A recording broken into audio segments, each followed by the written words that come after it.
HIP-HOPWIRED, we got a special one, man. Let's keep it in the A real quick. GSU's own, ATL's own. Let me make sure I say it correctly. Maynard H. Jackson High, Junior Oh, High's how you know all own. that?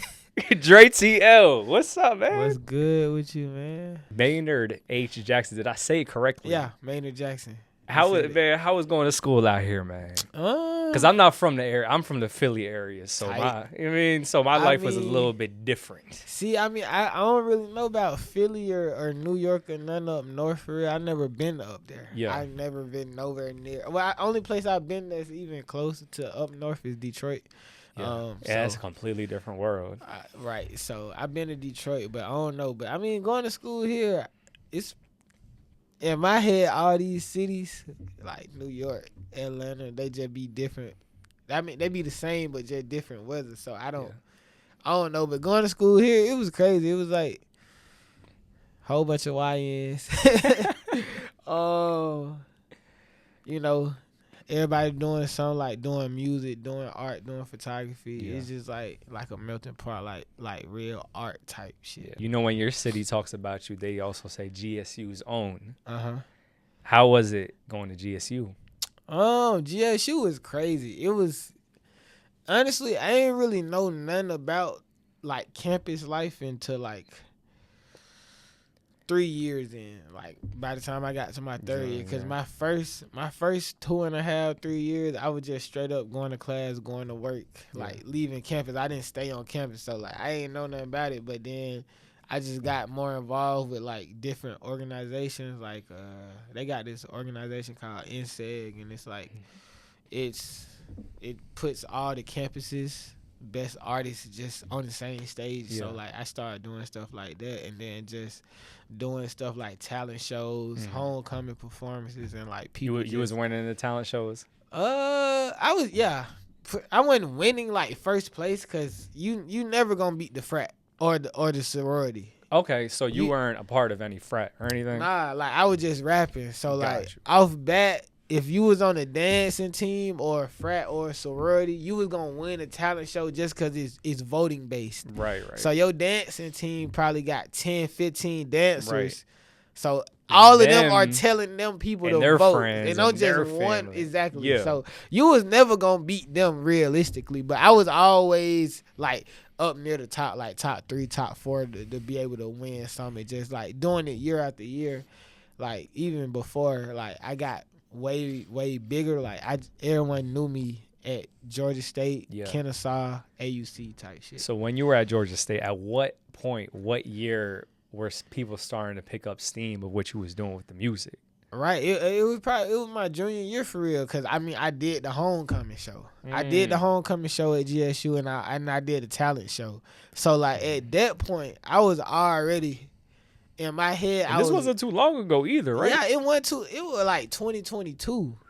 It was 2020. What is it? 2025 right now. Right. So, and it was probably about 2 some years ago, not even a full 3 years ago. So like at that point, it got to the point where like I ain't even know a lot of people on campus. Like they just knew me. So that's when I knew like I'm doing something. Like they was like, oh, that's DreTL, DreTL, and they'll walk up to me on campus. So like I knew like, all right, I'm doing something right. Yeah. Rhythm and Flow season 2. Correct me if I'm wrong. You were in your junior year when that was going on? I was in my senior year. I was going into my last semester, like my very last semester of college. Keep it real. How lit was senior year of college? It was not lit. It wasn't lit after all what was going on? It was work. Plus me, like, I mean, I ain't gonna say I regret anything, but that's just also who I am. I don't really just go out and like pop it. Like I don't do that. So like honestly, this how it went. Talk to me. Paint the picture, bro.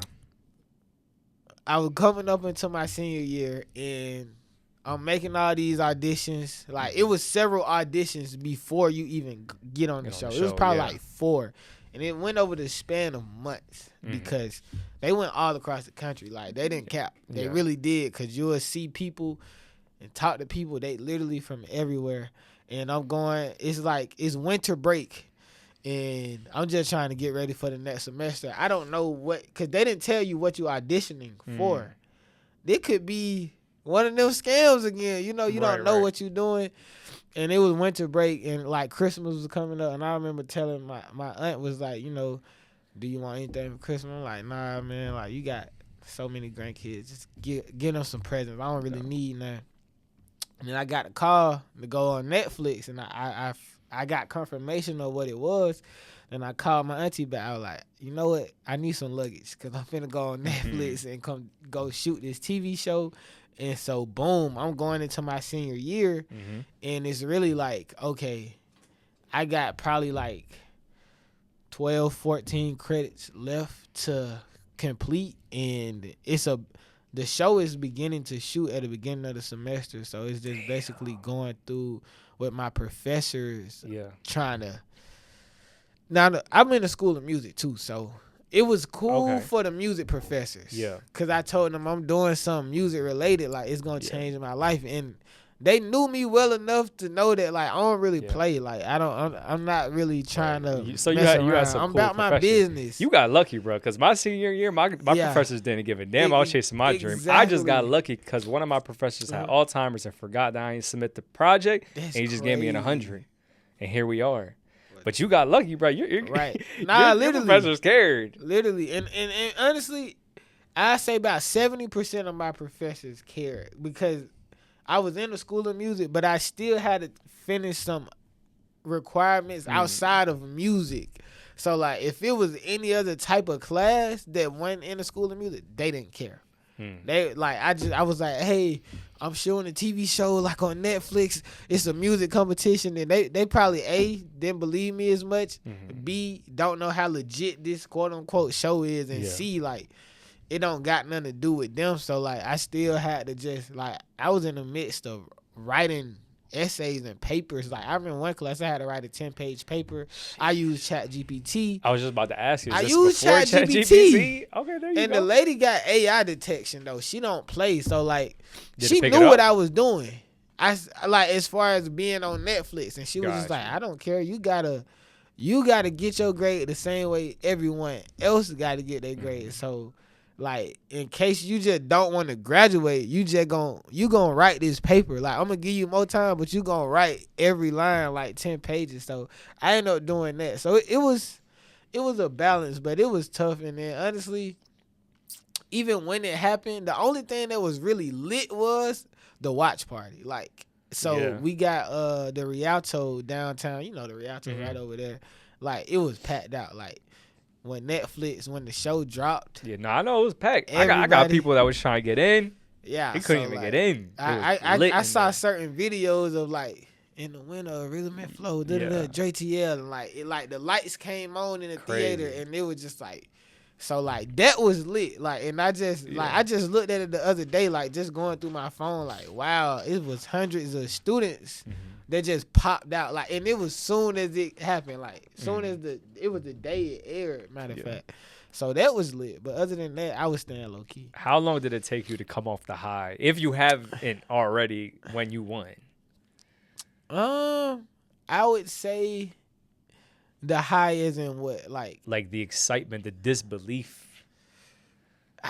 Honestly, by the time the show came out in real life, that was gone. Because it takes time for them to edit that show and put it out. We talking about months. So, like, I mean, coming home, that was like... But you couldn't speak about exactly. NDAs. You can't say nothing, obviously. So, like, I was on a high for maybe, like, 2 or 3 months after it happened in real life. But by the time the show came out, it was a lot of other emotions involved that, like, I wasn't really on the high, but I was trying to figure out what to do and how to do it. And then it was like trial and error. And now I finally know what I'm trying to do. I ain't even know what I was trying to do, you know? Wait, so what was your intentions of even being on the show at first? Oh, like that's just me. Like I'm competitive. And I love to rap. So you talking about a rapping competition. Right. Like I could have got sent home at any point in time. I was going to be cool. Like I would have did it for free. I mean, technically, all of us did it for free. We get paid in certain ways from the show and from making the songs on the show, and then obviously I got paid for winning. But technically, we all did it for free. So it was just like, I would do this if the prize was $200. Like, right. Not 200. That's crazy. Yeah, I was about to like, say, don't lowball yourself. I would do if the prize was only $10,000 or $20,000, 50. Like, I would have did that. So that's why I really did it. This is what I like to do. I want you to give some advice to anyone that plans on going on any future seasons of Rhythm and Flow, and they want to win. They want to hold that crown of that trophy up just like you did. What advice would you give them? I say, bro, study the previous seasons and adapt based off what you need to adapt to, and then it's like recognize who your judges are and recognize what's going on. So like, I studied season 1 heavily. Certain things I had to adapt to, like they didn't have music videos on season 2 like season 1. They had T.I., Cardi B, and Chance the Rapper versus Lotto, DJ Khaled, and Ludacris. So it was just like, you got different things going on, and every week they bringing a guest. So like season 1, they having Nipsey, Snoop Dogg, Royce the 5'9". Season 2, they having Glorilla, Big Sean. So like it seemed like they was a little bit younger on season 2, and they was a little bit more trappy. So that worked out in my favor. Yeah. Like you had like hip hop versus like straight bap, boom bap type hip hop versus like trap. So D Smoke, he won season 1. Right. He giving it to you like, pause. I was about to say it, but I didn't want to be the one to say it. Appreciate like, you doing that, bro. You know, he's rapping in his way, and then I'm rapping in my way. So like, I like honestly, thank God Lotto was on the judges panel because, like, I think she just liked in my style, and because we kind of rap similar. Like we just from Atlanta and we young, so like me coming on there with that type of energy. I say, but honestly, bro, just be yourself. Like if you don't try to win not being you, because it's not gonna help your career. Or you could keep doing that and just being miserable because you knowing you ain't really doing what you yourself, right? You know, right. How was it seeing Eminem show you love? Oh, man, let me tell you something. Talk to me, bro. Honest to God, truth. I had more of a out-of-body experience, more of a reaction like meeting Eminem than when they said I won. Wow. Nah, like in this OT, like when they said I won, I was just like, I met Eminem, bro. I'm embarrassed to even watch it because I'm screaming, like I'm throwing my phone. Like I didn't do it in front of him because like I can hold my composure. I ain't gonna fangirl in front of no man. Like I'm just not gonna do it.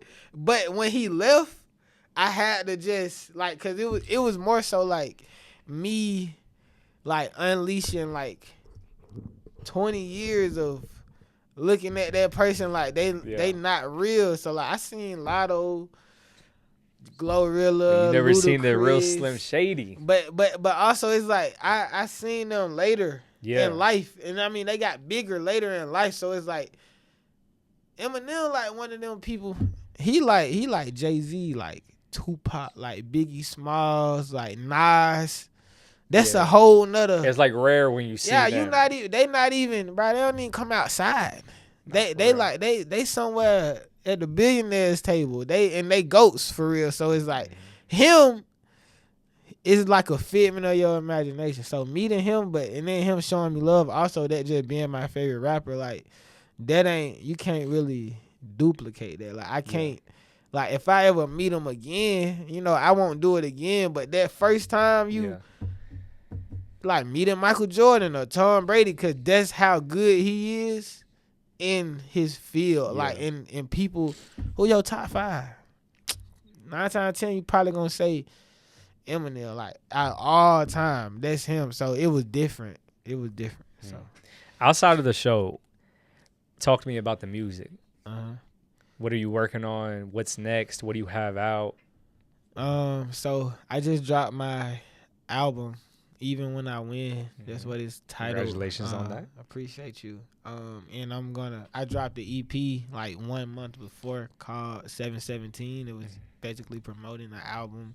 I'm about to drop 717 edition of the album. It's not any new songs, but just putting all the songs in one place. But right now I'm in promo mode, so that's why I'm here with y'all, like, you know, getting y'all unboxing brand new cameras, right, walking in, like, right. y'all in a different mode right now. Literally, so it's just like getting up on my content, getting up on my promo, getting up on my social media, and like Atlanta is just, you know, it's changing right now, and like somebody need to step up, and like I'm just gonna do it.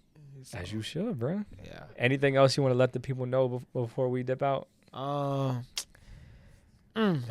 I just want y'all to know, man, we working. Yeah. We coming. Pause. I'm gonna pause myself up here. My bad, y'all. Oh, but man. we be pausing all the time. Nah, bro. for real. Okay, it's cool. All good. Cool. But we working, and I just want to say, like, as far as Atlanta goes, and like just new hip hop culture, like young energy, new faces, like I'm just ready to step up to the plate. No kizzy. Hip-Hop Wired. We out.